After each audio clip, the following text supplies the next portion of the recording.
So this week's episode of Let's Get You Racing is about touring cars, 1/10 scale touring cars. So again, just like what we did with M Chassis, what we're looking to do is give you a helping hand in terms of how to get started, looking at what you need.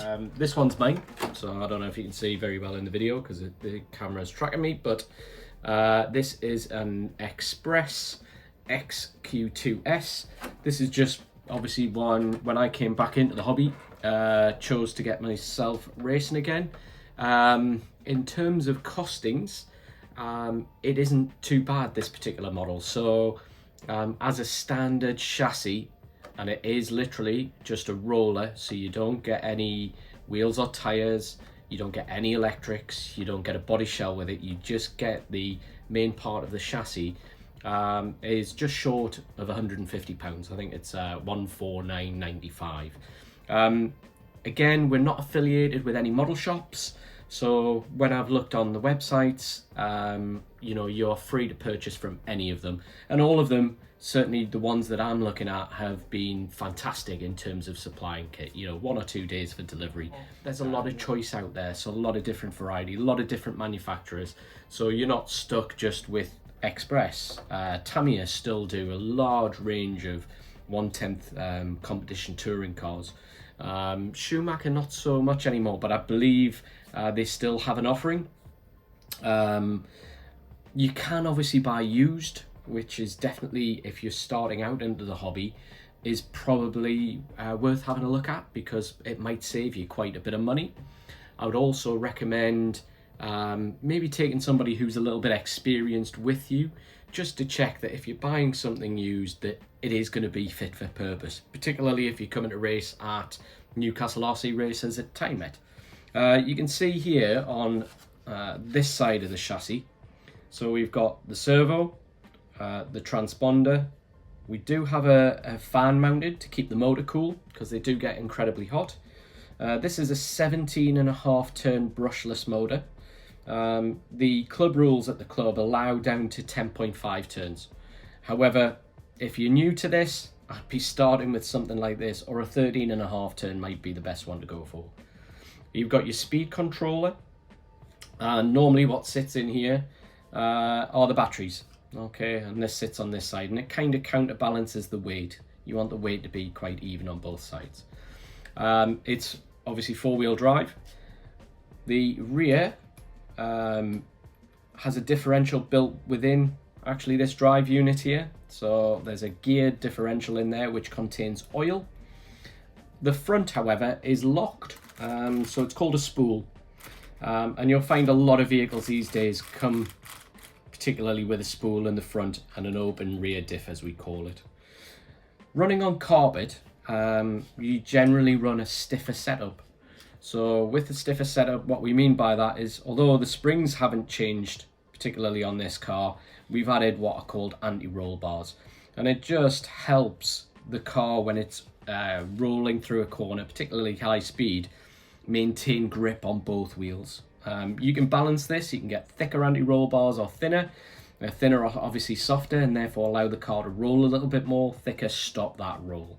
So on carpet, on high grip, you're generally running anti-roll bars front and rear. If we were running on polished wood floor, which is slippy, we'd probably remove those anti-roll bars, and that would allow the car to roll more in the corners, developing grip.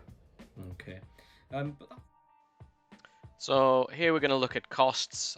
So we've gone to speedrc.co.uk, which is the Express importer. Here's the car itself. So the original chassis, £149.50. I did convert mine to a mid-chassis drive, which is a further cost, so you can search for that if you wish. Next, you're going to need radio gear, so here's the transmitter and receiver, which is just short of £60. You can get sticks as well, so I'm just showing a steer wheel, don't get upset. Next up is you're going to need a decent servo for a touring car. You want high speed as against torque, so definitely worth investing. Buy once as against, so it'll save you money in the long run. Next then, we've got the speed controller and motor. You can generally buy these as a combination, so look for either a 17.5 turn, a 13.5, or even a 10.5 if you fancy going nuts. Next up, you're going to need to change the spur gear that comes with the car because it's just not suited to the gearing. So with this one, you need a 78 or 80 tooth spur gear, which is 48 dp, which is the size of the kind of the gaps, if you like, the cogs as such. Then you're going to need a pinion to go with that. Again, a 38 tooth or a 40 tooth for a bigger track. You're going to need that, so we've put that in there. Next up is the body shell. So the body shell, again, is a high grip aerodynamic one that I put in from Proline. You can find others that are cheaper. However, that one obviously is typical of the current crop of touring car bodies. The body itself comes clear, so you're going to need to paint it. So here's some paint, now nearly £7.